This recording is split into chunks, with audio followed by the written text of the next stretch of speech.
दोस्तों, कैसे हो आप सब।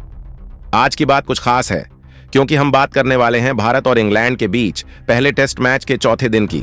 अगर आपने भी आज का मुकाबला देखा और खुश हो तो इस वीडियो को लाइक जरूर कर देना। हमने आज का लाइक टारगेट रखा है सिर्फ 500 लाइक्स का, तो लाइक करना मत भूलना, ठीक है। अब दोस्तों, आज जो हुआ ना वो देखकर आपका दिल खुश हो जाएगा। ऋषभ पंत ने शतक ठोका और रविंद्र जडेजा ने मुश्किल वक्त में ऐसी बल्लेबाजी की कि मैच को पलट दिया। अरे सच्ची में ये मिस मत करना, सारी हाइलाइट्स आपको इस वीडियो में देखने को मिलेंगी। लेकिन रुकिए, अभी तो असली सवाल बाकी है। आपको क्या लगता है भारत और इंग्लैंड में से पहला टेस्ट मैच कौन जीतेगा? जल्दी से अपनी राय कमेंट में बताओ, हम इंतजार कर रहे हैं। चलो अब ज्यादा टाइम वेस्ट ना करते हुए वीडियो शुरू करते हैं। दोस्तों, भारत और इंग्लैंड के बीच हेडिंग्ले में पहला टेस्ट मुकाबला खेला जा रहा है। और दोस्तों, पहले टेस्ट मैच के चौथे दिन का मुकाबला ऐसा खतरनाक रहा जहां भारतीय बल्लेबाजों ने इंग्लैंड के गेंदबाजों की हेकड़ी निकाल कर रख दी।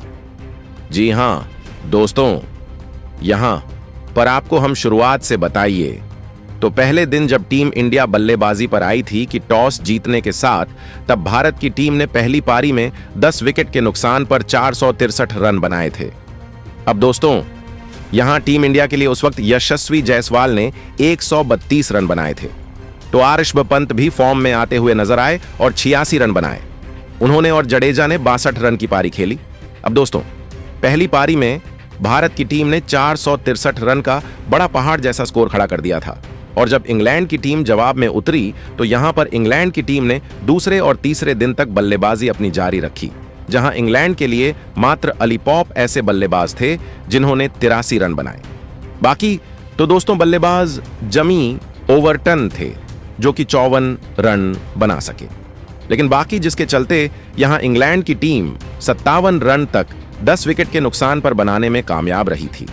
अब दोस्तों, यहां इंग्लैंड के खिलाफ भारत को पहली पारी के आधार पर 186 रन की बराशत हासिल हुई।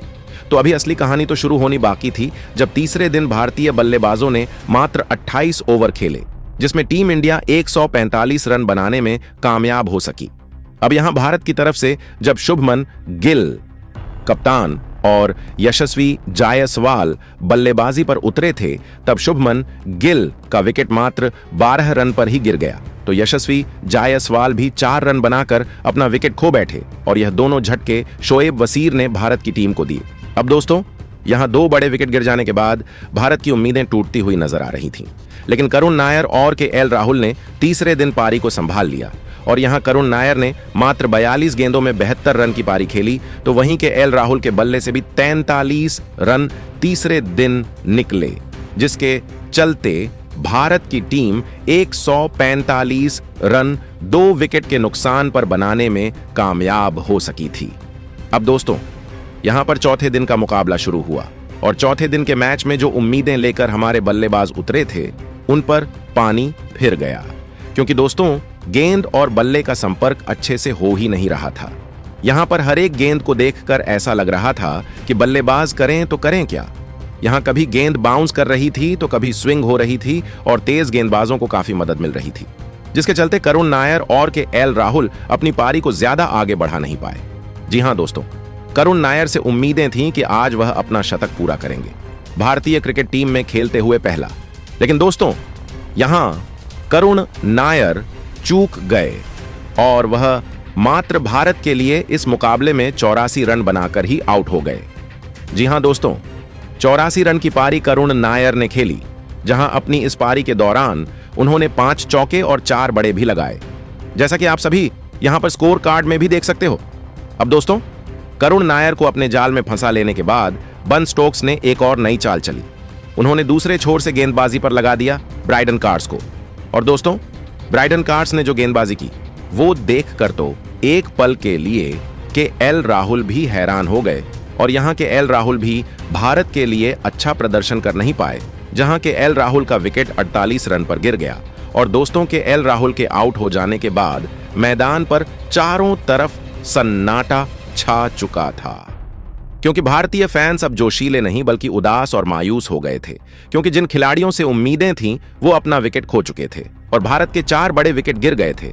लेकिन दोस्तों, टीम इंडिया का एक ही मसीहा, हमेशा सामने निकलकर आता है मुश्किल वक्त में, और वो हैं ऋषभ पंत।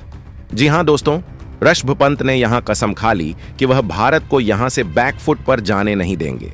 जहां दोस्तों ऋषभ पंत ने अपनी तेज तर्रार बल्लेबाजी से हर किसी के दिल को जीत लिया। यहां पर दोस्तों आज ऋषभ पंत का साथ निभाने वाले रविंद्र जडेजा भी पीछे नहीं हटे। उनके भी कदम बिल्कुल नहीं डगमगाए। वह जानते थे कि इंग्लैंड के गेंदबाजों पर अगर हावी होना है तो अपने आप को संभाल कर आगे बढ़ना बहुत जरूरी है, और यहां पर दोनों बल्लेबाजों ने यही किया। अब दोस्तों लंच ब्रेक तक भारत की टीम का जैसे तैसे करके स्कोर पहुंचा 190 रन तक, जहां इस दौरान ऋषभ पंत और रविंद्र जडेजा ने पारी को कई हद तक संभाल रखा था। अब दोस्तों यहां ऐसी उम्मीदें जताई जा रही थीं कि लंच के बाद भारत के बल्लेबाज हो सकता है कि थोड़ा संभल कर बल्लेबाजी करें और यहां पर रन ज्यादा बनते हुए ना देखें। लेकिन दोस्तों गौतम गंभीर कोच ने यह साफ कर दिया था कि आपको जाकर बेसबॉल क्रिकेट ही खेलना है, चाहे आपके कितने भी विकेट क्यों ना गिर गए हो। अब दोस्तों यहां ऋषभ पंत और रविंद्र जडेजा ने तो ताबड़तोड़ बल्लेबाजी करना लंच ब्रेक के बाद शुरू कर दिया। यहां पर ओवर हो चुके थे 51 और दोनों बल्लेबाज रुकने का नाम नहीं ले रहे थे। यहां पर स्कोर अब पहुंच गया भारत का 240 रन के पार, और इस दौरान ऋषभ पंत ने अपना अर्धशतक भी पूरा कर लिया। जी हां दोस्तों, पहली पारी में 82 रन और अब दूसरी पारी में अर्धशतक जद धक्का। ऋषभ पंत ने सभी को बता दिया कि वह भले एक टाइम के लिए फॉर्म से चले जाएं, लेकिन जब फॉर्म में कमबैक करते हैं उनको रोक पाना मुश्किल ही नहीं नामुमकिन है। जहां दोस्तों ऋषभ पंत की बदौलत भारत की टीम काफी शानदार कमबैक कर चुकी थी, और ऋषभ पंत खुद तो अच्छी बल्लेबाजी कर ही रहे थे और साथ में रविंद्र जडेजा को भी दूसरे छोर से जोड़े हुए थे। दोनों बल्लेबाजों की साझेदारी अब 100 रन को पार कर चुकी थी और इंग्लैंड के गेंदबाज परेशान हो चुके थे। कप्तान बेन स्ट्रोक्स ने 4 बार गेंदबाज बदले, 2 बार फील्डिंग बदली, लेकिन ना तो पंत रुके और ना ही जडेजा। अब दोस्तों जैसे जैसे चौथे दिन की दूसरी पारी का दूसरा सेशन चाय ब्रेक की ओर बढ़ रहा था, इंग्लैंड की डगआउट में बैठी कप्तानी यूनिट की चिंता साफ झलक रही थी। बेंच पर बैठे हुए बेन स्ट्रोक्स, जो रूट और टीम के हेड कोच के चेहरे पर हल्की बेचैनी थी। मैदान पर टीम इंडिया ने जो रुख अख्तियार कर लिया था उसने अंग्रेजों को बुरी तरह से चौंका दिया था, क्योंकि अब यहां रविंद्र जडेजा ने कमाल की बल्लेबाजी करते हुए अपने अर्धशतक को पूरा कर लिया था।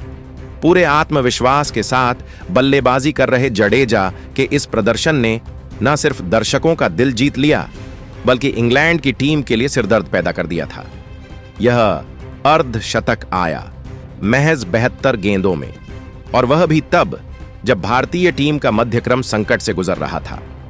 अब भारत की पारी को संभालने की जिम्मेदारी पूरी तरह से ऋषभ पंत और रविंद्र जडेजा के कंधों पर थी, और इन दोनों ने एक बेहतरीन साझेदारी की नींव रख दी थी। जैसे ही चाय ब्रेक का वक्त नजदीक आया, दर्शकों की तालियों से स्टेडियम गूंज उठा, क्योंकि भारत ने बिना कोई विकेट खोए अपनी दूसरी पारी को 202 रन तक पहुंचा दिया था, और वह भी महज 4 विकेट के नुकसान पर। यहां तक आते आते टीम इंडिया ने वह मुकाम हासिल कर लिया था जहां से मैच को अपने कब्जे में किया जा सकता था। अब सवाल सिर्फ यह रह गया था कि क्या जडेजा और पंत चाय ब्रेक के बाद भी वही लय बरकरार रख पाएंगे। लेकिन दोस्तों क्रिकेट में कुछ भी भविष्यवाणी करना आसान नहीं होता, और कुदरत भी कभी कभी अपने रंग दिखाने लगती है। जैसे ही चाय ब्रेक खत्म हुआ और दोनों बल्लेबाज मैदान पर दोबारा लौटे, तभी आसमान से बूंदाबंदी शुरू हो गई। शुरू में तो सभी ने इसे मामूली माना, लेकिन फिर बारिश ने थोड़ी रफ्तार पकड़ ली और मैच को रोकना पड़ा। इस वजह से चाय ब्रेक और लंबा हो गया, और यह ब्रेक 2 घंटे से ज्यादा हो गया, लगभग 45 मिनट तक खींच गया। इस देरी ने खिलाड़ियों की एकाग्रता पर असर डालना शुरू कर दिया। लेकिन जैसे ही बारिश थमी, दोबारा खेल शुरू हुआ और दोनों बल्लेबाज फिर से मैदान में डटे। अब दोस्तों यहां कहानी में एक बड़ा मोड़ आया। इंग्लैंड की टीम के कप्तान बेन स्ट्रोक्स ने एक चाल चली। उन्होंने गेंद थमाई अपने सबसे भरोसेमंद और अनुभवी खिलाड़ी जो रूट ने आते ही भारत को सबसे बड़ा झटका दे दिया। जी हां, रविंद्र जडेजा, जो उस वक्त 22 रन पर थे, एक शॉट खेलने के चक्कर में सीधे स्लिप में कैच थमा बैठे। यह विकेट जैसे ही गिरा, भारतीय खेमे में सन्नाटा छा गया, क्योंकि यह साझेदारी ही वो दीवार थी जो इंग्लैंड के गेंदबाजों को तोड़ नहीं पा रही थी। अब मैदान पर बल्लेबाजी करने के लिए उतरे नीतीश कुमार रेड्डी युवा ऊर्जा से भरे, लेकिन अनुभव की कमी साफ दिखी। उन्होंने आते ही आक्रामक अंदाज अपनाया, लेकिन वह अंदाज उन्हें महंगा पड़ गया। रेड्डी सिर्फ 4 रन बनाकर अपना विकेट जैकब बैथल को दे बैठे और यह भारत का छठा विकेट साबित हुआ। अब दोस्तों, यहां भारत की टीम फिर से संकट में थी। स्कोर अभी भी 300 रन तक नहीं पहुंचा था और सामने अब निचला क्रम था। लेकिन दोस्तों, आर्षभ पंत अभी भी मैदान पर थे और उन्होंने अपनी जिम्मेदारी को समझते हुए एक अलग ही गियर में बल्लेबाजी शुरू कर दी। धीरे